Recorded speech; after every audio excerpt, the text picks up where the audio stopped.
Hello, everybody.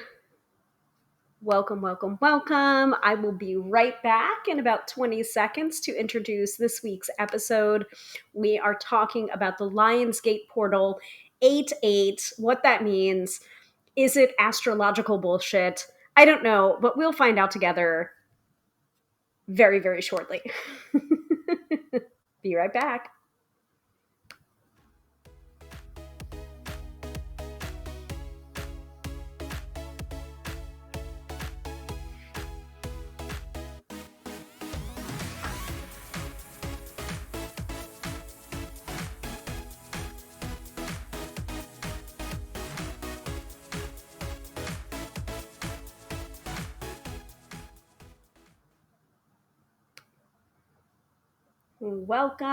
Welcome, everybody, to another episode of Tarot by Hilary Live.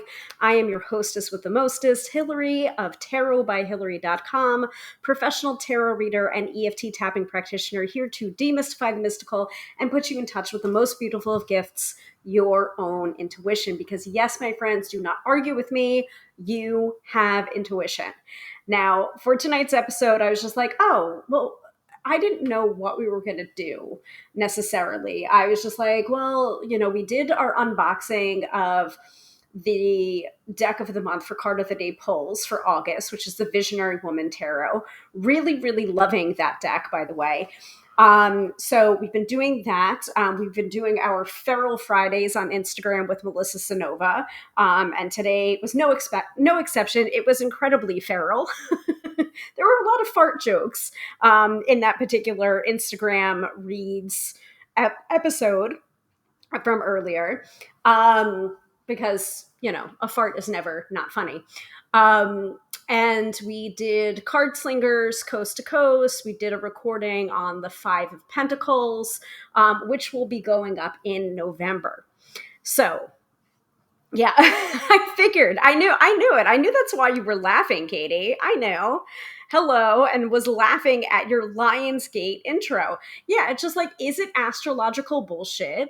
Or is it true? And can we use this energy? So I was just talking with Melissa about this on Feral Friday, where we do our Instagram readings live for $20 a pop. We pull a couple of cards and answer your questions, and then the money is split between us.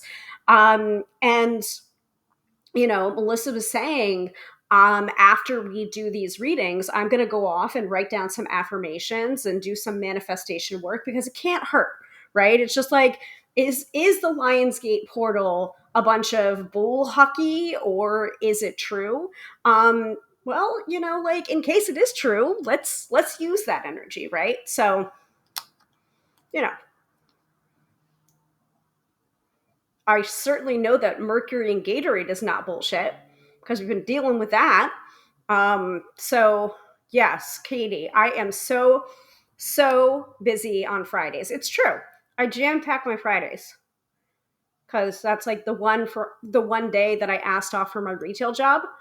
And even then I'm flexible, but that's why I cram everything in on Fridays, because I know I can. I know that's the the one day that I really have off and am available to do all of my recordings. So all of the many recordings that I do on Fridays. So this episode goes out to Melissa.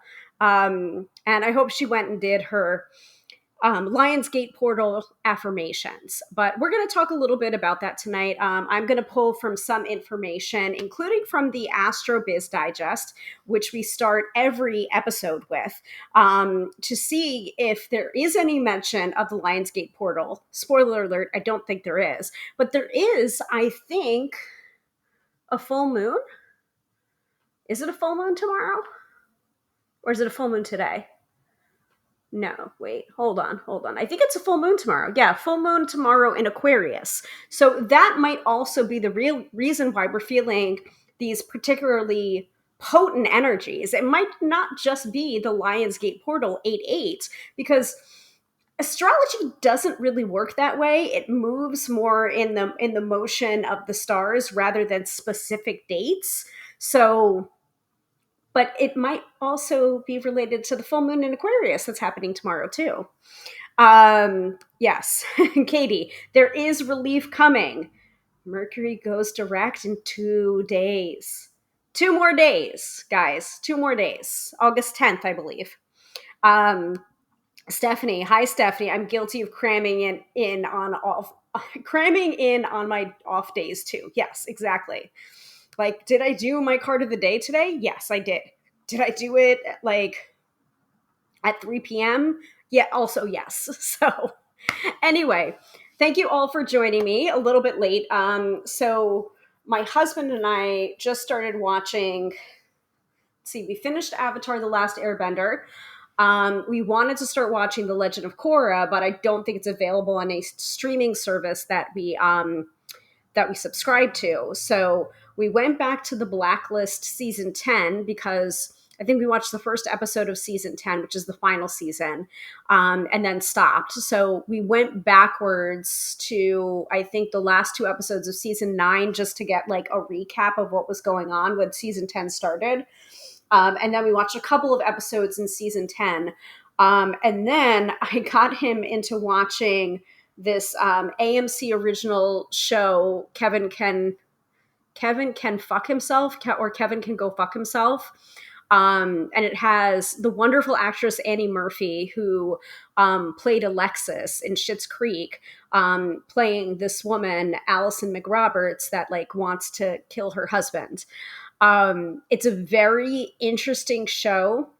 First two episodes are like, I mean, the whole series is pretty dark, but it has this kind of interesting contrast between like a scripted sitcom with the laugh track, and the lighting that goes along with that, and then that music that goes along with that, and then all of a sudden like the door slams and you get this like gritty other side of it, like from her point of view.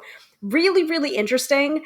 And I think it's leaving Netflix soon. So I was just like, oh, well, we can knock out these two seasons because I think it's only 8 episodes each season and it's only 2 seasons. So I was just like, we can probably knock this out if you want to attempt to do that, if you do want to watch this with me. So we were just finishing up the second episode before I was just like, okay, I can't do another episode because I have to do my show. Otherwise, I'm not doing my show this week. So, um, yeah, exactly. Yeah, Stephanie. But then there's still the shadow period of Mercury retrograde. That's true. That's true. Katie says 20 and a bit hours from now is full moon, 1 hour before my solar return. Birthday 10th, solar return 9th. How to be confused about birthdays. Well, happy solar return, happy birthday, happy everything. Stephanie says, yeah, I love Annie Murphy, but that show didn't hit for me overall. I still want to see it through, see how it goes. I think she's a tremendous actress.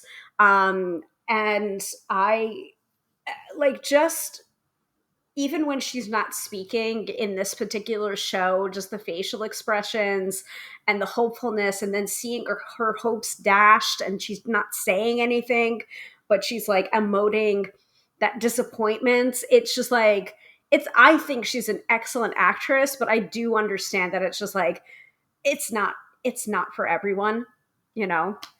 So art is subjective. So Stephanie's also wishing Katie a happy birthday.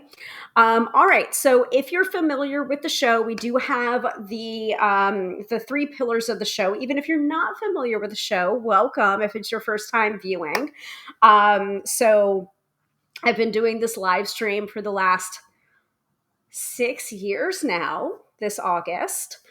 And I don't know when I'm going to be doing the celebration episode, most likely toward the end of August. So that's when we like look over the past 6 years of doing the live stream and cite specific episodes that you enjoyed. And also, let me know what you're liking so I can do more of the things that you like. So, No, Stephanie, I have not seen Nine Perfect Strangers with her. I am also a wimp as well. Like, I know that the show that I'm mentioning, Kevin Can F Himself, is like pretty dark and grim.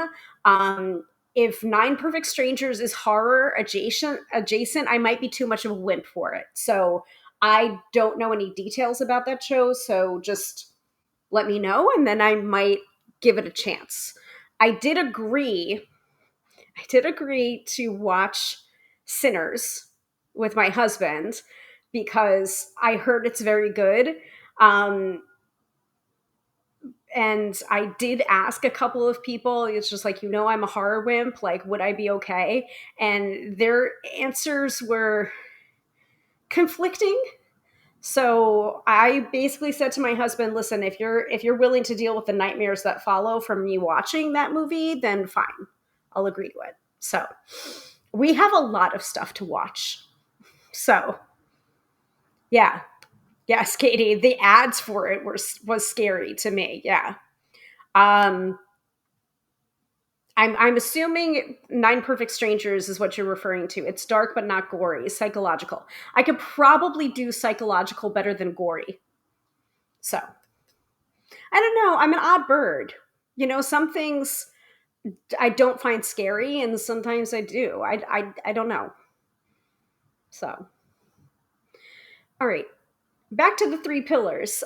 So, if this is your first time watching, welcome. We do three main things here on the live stream, or the Tarot by Hilary live episode, workshops, whatever it is you want to call this thing. So first we start off with astrology from Teresa Reed's wonderful AstroBiz Digest, mostly for Friday, Saturday, and Sunday because I don't want to give away the farm. Then we will break mid-episode to do the mid-episode reading when one lovely viewer can win a free 3-card reading with me live on the broadcast. Oh my God, I didn't stumble on that today. Fantastic. And then at the end of the episode, we will do the weekend forecast, in which I pull a tarot or an oracle card to see the energy of the weekend so we can enter into the weekend prepared and not scared. So if that all sounds good to you, please stay tuned. And if you happen to be watching on any platform, please follow, subscribe, click the bell to be notified of new videos. I also do tapping videos as well. Yeah, click all of the things. Okay? All right. I still have my sticky notes feature. Let's see what I had. Oh. I don't want to do that. Let's see. Let's move this around. So, I can change this up.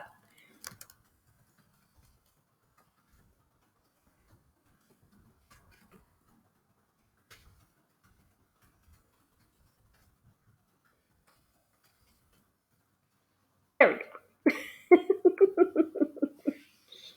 Do you like that? Do you?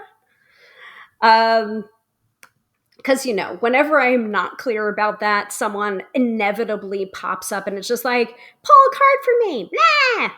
And it's just like, and it's always when I'm doing a teaching episode. And I think this one's going to be geared more towards teaching and learning about the Lionsgate portal. But yeah, let's dive into the AstroBiz Digest. Astrology in layman's terms, sent straight to your email inbox. $99 for a year-long subscription. It is geared towards entrepreneurs and business owners, but I found it to be very helpful in planning my personal life as well as my tarot business. And you can get your copy of that right there in the link below, thetarotlady.com/AstroBiz Digest. Okay. So I have it pulled up right here on my phone, my hot little hands. So the big transits that are going on, of course, Mercury and Gatorade, right?